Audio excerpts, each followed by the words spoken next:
अंगद ने मेरा साथ दिया तो किष्किंधा का राजा बना दिया, सुग्रीव ने मेरा साथ दिया उसे सम्राट बना दिया, विभीषण ने मेरा साथ दिया मैंने उसे लंका का राजा बना दिया। पर हनुमान, जो साथ तुमने दिया है वो साथ तो मेरा किसी ने नहीं दिया है।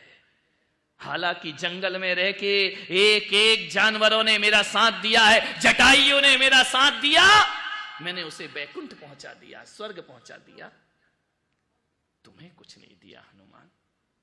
मान्यवर पूना वालों, ऐसे ही भक्त बनना भगवान के, ईश्वर के, गुरुओं के, कि तुम ना मांगो, भगवान ही बोले कि बोल तुझे क्या चाहिए। ध्यान रखना, अरे खुदी को कर बुलंद इतना कि हर तकदीर लिखने से पहले खुदा बंदे से खुद पूछे बता तेरी रजा क्या है। ध्यान रखिए, हम क्यों भिखारी बने? खुदा खुद पूछे कि बोल तुझे क्या चाहिए, खुदा बंदे से खुद पूछे बता तेरी रजा क्या है। ध्यान रखिए, ये होती है निस्वार्थ सेवा, निस्वार्थ भक्ति। हनुमान, तुमने मुझ पर अनंत उपकार किए हैं। हनुमान की आंखें भर आई, प्रभु उपकार तो मैंने कहां किए, उपकार तो आपने मुझ पे किए हैं कि हम जैसों की सेवा स्वीकार कर ली। आपने बहुत उपकार किए। राम ने कहा नहीं हनुमान, ये तुम्हारा बड़कपन है जो तुम कह रहे हो कि उपकार तुमने किए हैं। हकीकत में हनुमान तुम्हारे बहुत उपकार हैं मेरे ऊपर, बहुत। तुम ना होते तो सीता की वापसी संभव नहीं थी। हनुमान ने सिर झुका लिया। राम ने कहा हनुमान, मैं तुम्हारे उपकारों का बदला तो नहीं चुका सकता हूं। इतने उपकार हैं, इतने उपकार हैं तुम्हारे, जिस जिसका जो उपकार था मैंने ऋण चुका दिया, लेकिन तुम्हारे अनंत उपकार हैं। एक जन्म तो क्या 1000 जन्म भी राम ले ले तो हनुमान मैं तुम्हारे उपकारों से उऋण नहीं हो सकता हूं। कितने एहसान किए तुमने मेरे ऊपर। आंधियों में दीप जलाना सबके बस की बात नहीं है, और बुरे समय में साथ निभाना सबके बस की बात। तुमने मेरा संकटों में साथ निभाया है हनुमान। मैं तुम्हारे ऋण से कभी मुक्त नहीं हो सकता हूं, लेकिन थोड़ा सा यदि तुम मांग लोगे तो थोड़ा भार कम हो जाएगा। मुक्ति तो कभी नहीं हो सकती है। हनुमान की आंखें छलछला गई। सोचो, तुम्हारे गुरु, तुम्हारे भगवान तुमसे कहें कि तुम्हारे मुझ पे बहुत उपकार हैं, क्या क्षण हनुमान के जीवन में रहे होंगे। हनुमान ने कहा प्रभु मुझे शर्मिंदा मत करो। राम ने कहा मैं तुम्हारे उपकारों का भार उठा नहीं पा रहा हूं हनुमान, थोड़ा हल्का करो, ये भार हल्का करो। मैं जानता हूं तुम विरक्त हो, तुम्हें कुछ नहीं चाहिए, फिर भी मेरे संतोष के लिए कुछ मांग लो। ध्यान रखना, महापुरुषों को लेने में संतोष नहीं, देने में संतोष मिला करता है। और सच कहता हूं पूना वालों, मुझे तुमसे कुछ नहीं चाहिए। क्या चाहिए मुझे? कुछ भी नहीं चाहिए। बस जब जब तुम्हारे मुस्कुराते चेहरे देखता हूं, हृदय में बड़ा संतोष और बड़ा सुकून हुआ करता है कि ये लोग मुस्कुराते हैं, ये लोग हंसते हैं, आनंदित होते हैं। इनके ऐसा लगता है कि जब तुम्हारे चेहरे पर मुस्कुराहट आती है तो ऐसा लगता है कि शायद मैं तुम्हारी कुछ पीड़ा कम कर सका, और मैं जगत की पीड़ा कम कर सकूं तो कह सकता हूं मैं महावीर का वंश का सच्चा मुनि हुआ करता हूं। क्योंकि मेरा काम, मैं हंसता भी हूं तो तुम्हें हंसाने के लिए, मैं बोलता भी हूं तो तुम्हें जीना सिखाने के लिए मान्यवर।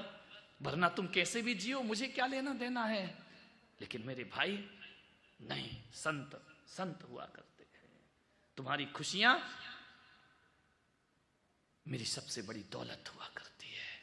हर घर में आनंद रहे, किलकारियां रहें, हंसी के ठहाके लगते रहें, इससे बड़ी गुरु प्रसादी। राम ने अपना आशीष रख दिया। बड़ा पावन प्रसंग है ये रामायण का। राम ने हनुमान से कहा कि हनुमान एक बात तो बताओ, तुम मेरे चरणों में झुके, मैंने अपना आशीष रख दिया। हनुमान ने कहा मेरा जीवन धन्य हो गया, मेरी जिंदगी धन्य हो गई, मेरी सेवकाई धन्य हो गई महाराज, आपके चरणों में झुक के आशीर्वाद को प्राप्त करके। राम ने कहा कि हनुमान आज मेरा मन हो रहा है कि मैं तुम्हें कुछ दे दूं। हनुमान ने कहा नहीं प्रभु, बड़ी कृपा है, बड़ी दया है, क्या चाहिए, मैं आपका भक्त हूं, इससे बड़ी दौलत क्या होती है। राम ने कहा नहीं हनुमान, जिसने मेरा संकट में साथ दिया है उसको मैंने कुछ ना कुछ जरूर दिया है। अंगद ने मेरा साथ दिया तो किष्किंधा का राजा बना दिया, सुग्रीव ने मेरा साथ दिया उसे सम्राट बना दिया, विभीषण ने मेरा साथ दिया मैंने उसे लंका का राजा बना दिया। पर हनुमान, जो साथ तुमने दिया है वो साथ तो मेरा किसी ने नहीं दिया है। हालांकि जंगल में रह के एक एक जानवरों ने मेरा साथ दिया है, जटाइयों ने मेरा साथ दिया, मैंने उसे बैकुंठ पहुंचा दिया, स्वर्ग पहुंचा दिया, तुम्हें कुछ नहीं दिया हनुमान। मान्यवर पूना वालों, ऐसे ही भक्त बनना भगवान के, ईश्वर के, गुरुओं के, कि तुम ना मांगो, भगवान ही बोले कि बोल तुझे क्या चाहिए। ध्यान रखना, हरे खुदी को कर बुलंद इतना कि हर तकदीर लिखने से पहले खुदा बंदे से खुद पूछे बता तेरी रजा क्या है।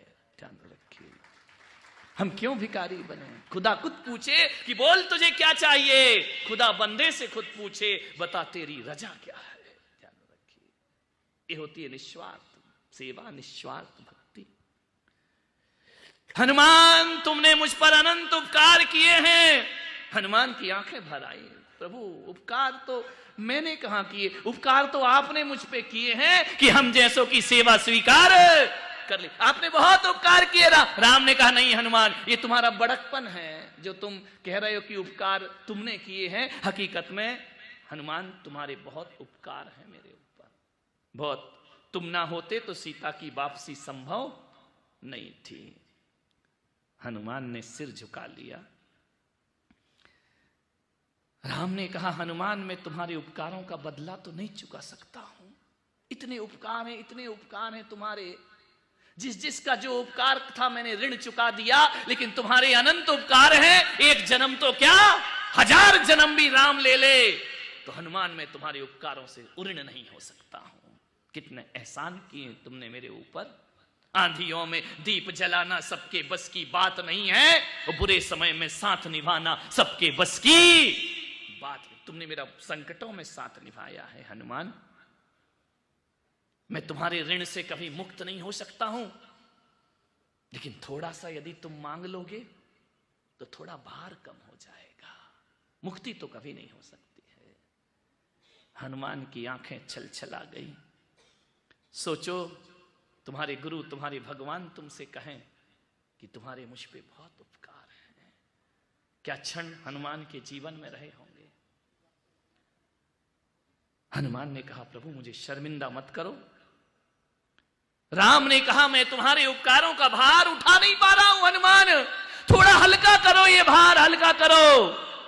मैं जानता हूं तुम विरक्त हो, तुम्हें कुछ नहीं चाहिए, फिर भी मेरे संतोष के लिए कुछ मांग लो।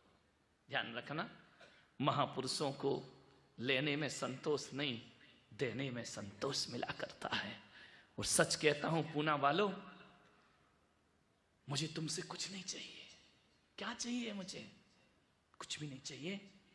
बस जब जब तुम्हारे मुस्कुराते चेहरे देखता हूं, हृदय में बड़ा संतोष और बड़ा सुकून हुआ करता है कि ये लोग मुस्कुराते हैं, ये लोग हंसते हैं, आनंदित होते हैं। इनके ऐसा लगता है कि जब तुम्हारे चेहरे पर मुस्कुराहट आती है तो ऐसा लगता है कि शायद मैं तुम्हारी कुछ पीड़ा कम कर सका, और मैं जगत की पीड़ा कम कर सकूं तो कह सकता हूं मैं महावीर का वंश का सच्चा मुनि हुआ करता हूं, क्योंकि मेरा काम, मैं हंसता भी हूं तो तुम्हें हंसाने के लिए, मैं बोलता भी हूं तो तुम्हें जीना सिखाने के लिए। मान्यवर, वरना तुम कैसे भी जियो, मुझे क्या लेना देना है। लेकिन मेरे भाई नहीं, संत हुआ करते हैं। तुम्हारी खुशियां मेरी सबसे बड़ी दौलत हुआ करती है। हर घर में आनंद रहे, किलकारियां रहें, हंसी के ठहाके लगते रहें, इससे बड़ी गुरु प्रसादी और क्या होगी जीवन में। सोचना है आप।